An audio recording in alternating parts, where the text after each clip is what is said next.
प्रभु यीशु मसीह के मधुर और मीठे नाम से आप सभी को जय मसीह की। आज परमेश्वर के वचन में आप सभी का स्वागत है। परमेश्वर पिता आज अपने वचनों के द्वारा आप सभी को बहुत आयत से आशीष को दे। पिता परमेश्वर आज अपने वचनों के द्वारा आपसे बोले और बातचीत करे।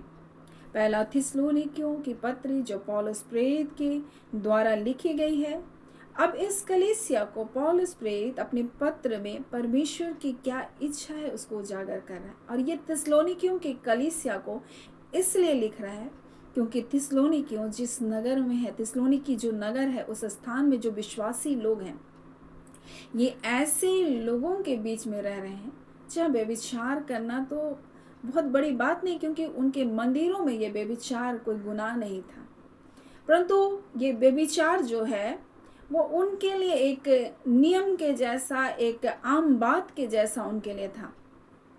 और इस जगह से जब ये थिस्सलुनीकियों की कलीसिया के विश्वासी जब चुने गए हैं, तो पौलुस प्रेरित उसको व्यभिचार की जो गंभीरता है उसके बारे में बता रहा है, और वो बताना चाह रहा है कि परमेश्वर किस प्रकार से हमारे जीवन को और बढ़ाएगा अगर हम इन पवित्रताई के जीवन में हम जीवन को जिए। मेरे प्रियो, हमारी बढ़ोतरी के लिए रुकावट है अपवित्रताई, हमारे जीवन में उन्नति के लिए रुकावट है अपवित्रताई। और ये शारीरिक रूप से भले दिखाई ना दे, लेकिन आपके मनों में क्या चल रहा है ये भी परमेश्वर देखता है। आपके विचारों में क्या है ये भी परमेश्वर देखता है। और इसलिए परमेश्वर का वचन हम इस प्रकार से कहता है, क्योंकि परमेश्वर की इच्छा यह है कि तुम पवित्र बनो, अर्थात व्यभिचार से बचे रहो। बिल्कुल स्पष्ट बता रहे हैं, पवित्र बनो अर्थात व्यभिचार से बचे रहो। तुम में से हर एक पवित्रता और आदर के साथ अपनी पत्नी को प्राप्त करना जाने। अगर आप अविवाहित हैं, अगर आपका विवाह नहीं हुआ है, तो आप पवित्रताई के साथ अपनी पत्नी को प्राप्त करने के लिए जाने मेरे प्रियो। और उस वक्त तक जब तक आपका विवाह नहीं होता, आप संयम पूर्वक जीवन को जिए, और इस संयम के पूर्वक जीवन को आप बिना पवित्र आत्मा के आप नहीं जी सकते। आपको उसकी सहायता की जरूरत है। आदर के साथ, पवित्रताई के साथ अपनी पत्नी को प्राप्त करें। और आगे इस प्रकार से लिखा, या कम अभिलाषा से नहीं, ना उन जातियों के समान जो परमेश्वर को नहीं जानती। इस बात में कोई अपने भाई को ना ठगे, ना उस पर दांव चलाए, क्योंकि प्रभु इन सब बातों का पलटा लेने वाला है, जैसा हमने पहले ही तुम्हें कहा और चिताया भी था। उसने उन लोगों को चेतावनी दी थी, सिखाया भी, बताया भी, उन सब बातों को बारे में उसको चिताया भी है कि ऐसा मत करना, नहीं तो परमेश्वर इन बातों का पलटा लेने वाला है। मेरे प्रियो, आज परमेश्वर अपने वचन के द्वारा में कुछ बातों को बताना चाहता है। यहाँ पवित्रताई का सीधा संबंध व्यभिचार से बचे रहना है। कई बार ऊपर से नहीं लगता है कि ये व्यभिचार इस व्यक्ति के जीवन में है, स्त्री के जीवन में है, लेकिन परमेश्वर तो मन को देखने वाला परमेश्वर है, विचारों को जांचने वाला परमेश्वर। देखिए, व्यभिचार क्या करता है, हमारे अंदर विरोध को, विद्रोह को उत्पन्न करता है। एक व्यक्ति अगर व्यभिचार में है, व्यभिचार का जीवन को, वो क्रूर होगा, उसका जीवन क्रूर होगा। वो दूसरों की भावनाओं को रौंदेगा, दूसरों की इच्छाओं को क्या करेगा, रौंदेगा। वो व्यक्ति कठोर होगा, उसके अंदर कठोरता होगी मेरे प्रिय। और जब आप रोमी में इस वचन को पढ़ेंगे तो बिल्कुल आप स्पष्ट हो जाएंगे। रोमी उसके पहले अध्याय और उसके 26 से जब पढ़ेंगे तो इस प्रकार से लिखा है, इसलिए परमेश्वर ने उनकी नीच कामनाओं के वश में उनको छोड़ दिया, यहाँ तक कि उनकी स्त्रियां भी स्वाभाविक व्यवहार को छोड़कर उससे जो व्यवहार के विरुद्ध था बदल डाला। वैसे पुरुष ने भी स्त्रियों के साथ स्वाभाविक व्यवहार को छोड़ करके आपस में कमातूर होकर जलने लगे। पुरुषों ने पुरुषों के साथ निर्लजता का काम करके अपने भ्रम का ठीक फल पाया। जब परमेश्वर ने को उन्होंने पहचानना ना चाहा, तो परमेश्वर ने भी उन्हें उनके निकम्मे मन पर छोड़ दिया कि वे अनुचित काम करें।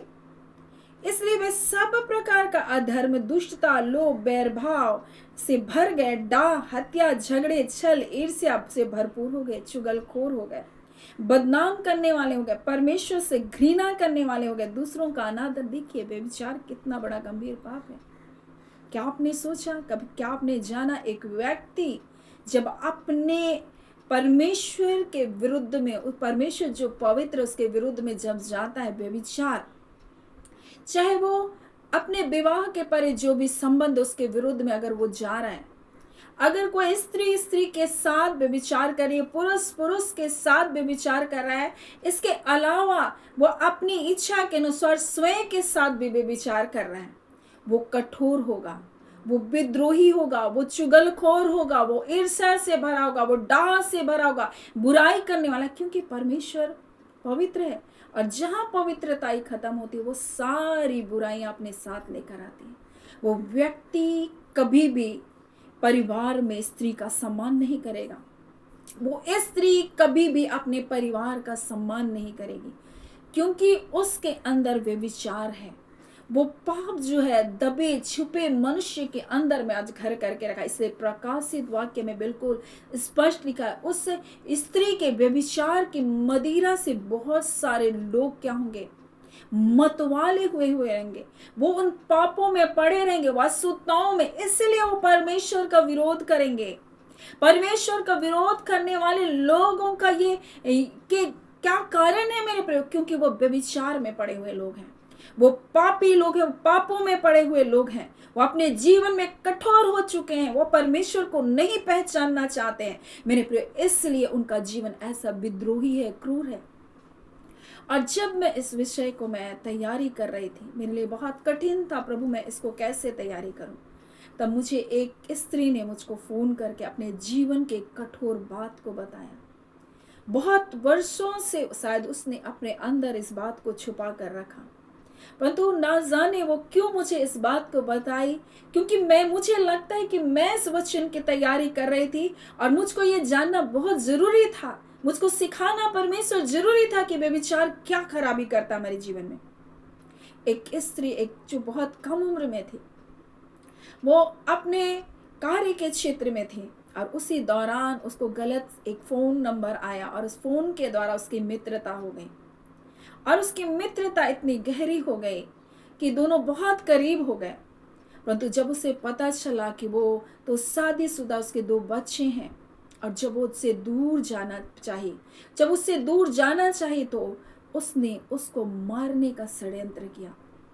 उसको लेकर गए अलग अलग स्थानों में, उसको कुल्हाड़े से मारा, उसके सिर को कुचल डाला, उसको खून खून कर दिया, उसको धमकी दिया कि मैंने तुम्हारे जैसे न जाने कितने लोगों के साथ ऐसा किया। और जब वो इस दिशा में वो क्या कर रही है, प्रार्थना कर रही है, तो उसकी कुल्हाड़ी की जो बेंट अलग है और वो लोहा उससे अलग जा करके दूर चला करके पानी के ये में गड्ढे में, वो पानी के गड्ढे में वो चला गया, वो कुल्हाड़ी का लोहा, और वो बेंट के द्वारा भी बार बार उस लकड़ी के द्वारा भी उसको कुचल रहा था। देखिए व्यभिचार जो होता है कैसा क्रूर होता है। और उसको जब नहीं मार सका तो उसको इस प्रकार से वो लेकर के सोचा कि मैं इसको तालाब में डुबा कर मारूं, लेकिन जब वो प्रार्थना करी, परमेश्वर उसके दिल में कुछ ऐसा डाला कि वो उसको उस लहूलुहान अवस्था में हॉस्पिटल लेकर गया। वो क्रूर था और ऐसा क्रूर व्यक्ति था, और उसको नजर बंद करके वहां रखा था कि ठीक हो जाने के बाद फिर उसको ले जाए। देखिए मनुष्य कितना कठोर हो जाता है, व्यभिचार मनुष्य को कठोर बनाता है, अपने परिवार के विरुद्ध लेकर जाता है, अपने माता पिता अपने बच्चों के प्रति क्रूर बनाता है, अपनी पत्नी के प्रति क्रूर बनाता है, पत्नी को अपने पति के प्रति क्रूर बना देता है, और पत्नी अपने पति से प्रेम नहीं करती, पति अपनी पत्नी से प्रेम नहीं करता। विवाह के विरुद्ध जो कुछ भी है मेरे प्रिय, व्यभिचार है। अलग रिश्ता आपके मन में भी अगर चल रहा है किसी और पुरुष के लिए, तो मेरे प्रियो आपको आपके पति के करीब वो जाने नहीं देगा, आपको अपनी पत्नी के करीब नहीं जाने देगा। और यही वो बातें हैं मेरे प्रियो जिसके कारण आज परिवार टूट रहा है। ये बिल्कुल स्पष्ट है, परमेश्वर का वचन कहता है अगर एक व्यक्ति, एक स्त्री, एक पुरुष, एक जवान, बेटा बेटी अगर व्यभिचार के पाप में है तो वो क्रूर बन जाएगा, विद्रोही बन जाएगा, नफरत करने वाला हो जाएगा, बुराई को करने वाला हो जाएगा। आपके जीवन को अंधकार कर देगा। अगर आपकी नजरें गलत हैं, आप गलत चीजों को देख रहे हैं, आपका पूरा शरीर पूरा बुरा हो जाएगा मेरे प्रियो। और इसलिए परमेश्वर का वचन हमें इस प्रकार से बताता है कि हमें व्यभिचार से क्या करना है, बचे रहना है। और इसलिए इस प्रकार से लिखा है, जब आप पहला कुरिन्ती 6वां अध्याय और उसके 18 को पढ़ेंगे तो लिखा, व्यभिचार से बचे रहो, क्योंकि जितने अन्य पाप मनुष्य करता वो देह से बाहर है, परंतु व्यभिचार करने वाला अपने देह के विरुद्ध में क्या करता है, पाप करता है। क्या तुम नहीं जानते तुम्हारा देह मसीह का अंग है? तो क्या मैं मसीह के अंग को लेकर बेस्या का अंग बनाऊं? कदापि नहीं। क्या तुम नहीं जानते कोई बेस्या की संगति करता है तो उसके साथ एक तन हो जाता है? मेरे प्रियो, आज परमेश्वर हमें बचाना चाहता है। अगर परमेश्वर की ये इच्छा है कि हम पवित्र बने, अर्थात हम व्यभिचार से बचे रहें, क्योंकि व्यभिचार के कारण लोग भाई भाई के साथ भी दगा करते हैं, अपने परिवार में क्या करते हैं, अपने परिवारों को तोड़ देते हैं, अपने परिवार के टुकड़े कर देते हैं व्यभिचार के कारण मेरे प्रियो। और यहाँ पर हम परमेश्वर के वचन से इस बात को देख सकते हैं किस प्रकार से हेरोदेस की पत्नी हेरोदियास अपने पति के भाई की प्रीति में थी, और उस कारण वो कैसी क्रूर बन गई। आप देखिए उसने क्या किया, यूहन्ना बपतिस्मा देने वाले ने जब उसको चिताया, उसको बताया, उसी के सिर को कलम करवा दी। क्रूर बन गई, क्योंकि अगर व्यभिचार के विरुद्ध अगर कोई बोलता है कि तुम व्यभिचार मत करो, तो वो क्या करते, उससे नफरत करता है, वो उससे घृणा करता है, वो उसके विरोध में डाह करता है। क्योंकि यूहन्ना बपतिस्मा देने वाले ने कहा था हेरोदियास की पत्नी से कि तू अपने भाई के पति के साथ तो रह रही है, तो व्यभिचार कर रही है। और ये बातें उसको बहुत बुरी लगी, इतनी बुरी लगी कि उसने यूहन्ना बपतिस्मा देने हारे को क्या क्या मरवा दिया। आज परमेश्वर का वचन हमें बताना चाहता है, ये थिस्सलुनीकियों की कलीसिया ऐसे जगह में पड़ी थी जो व्यभिचार का अड्डा था, जिनके लिए व्यभिचार कोई बड़ी बात नहीं थी, उनके लिए एक नियम था। आज देखिए कैसे कानून बन रहे कि व्यभिचार के लिए हमें स्वतंत्रता दी जा रही है। मेरे प्रिय लोग एक दूसरे एक गलत रिश्तों में चले जा रहे हैं, स्त्रियों के साथ, पुरुष के साथ गलत संबंधों में जा रहे हैं। ये क्या है मेरे प्रियो? ये अंतिम वो समय है जहां अंधकार का समय है। ये बहुत सारे लोग इसमें घायल होंगे, बहुत सारे लोग ये अपने आत्मिक जीवन को नष्ट कर देंगे। मेरे प्रियो, व्यभिचार क्रूर बनाता है मनुष्य को, लेकिन आप जानिए हमारा देह परमेश्वर का मंदिर है और परमेश्वर इसमें वास करता है। देखिए आज भी एक मौका, अगर आप में से कोई भी, मेरे प्रियो, हम में से कोई भी अगर ऐसे छोटे से भी अगर कैसी भावना में अगर हैं, तो अपने जीवन को जांचें, अपने जीवन को परखें। मेरे प्रियो, ये वचन आईना है हमारे जीवन को जांचने और परखने के लिए, क्योंकि ये मौका आज हमारे पास है, ये अवसर आज हमारे पास है। देखिए सिमसोन ऐसे व्यभिचार के पाप में था, उसने अपने अभिषेक को खो दिया, अपने अभिषेक को उसने खो दिया था मेरे प्रियो। लेकिन जब उसने पश्चाताप किया, वो अभिषेक को फिर से पाया। मेरे प्रियो, वो बचपन से परमेश्वर का नाज़ीर था, परमेश्वर ने अपनी महिमा के लिए उसको सृजा था, परमेश्वर ने अपने अभिषेक किया था उसको एक अद्भुत कार्य को करने के लिए, लेकिन उसने अपने अभिषेक को व्यभिचार के कारण खो दिया। वो अंधा हो गया, उसका अभिषेक छिन गया, लेकिन फिर भी जब उसने पश्चाताप किया, उसको अभिषेक फिर से मिला, वो अभिषेक में फिर से बढ़ा, वो अभिषेक में होकर फिर से परमेश्वर के कार्य को किया। एक पश्चाताप करने का मौका आज हमारे लिए। मेरे प्रियो, एक ऐसी स्त्री के बारे में यीशु मसीह बताता है जो उसके पास आई, वो 5 पति कर चुकी थी और जिसके पास थी वो भी उसका पति नहीं था, परंतु यीशु ने उसके जीवन को बदल दिया।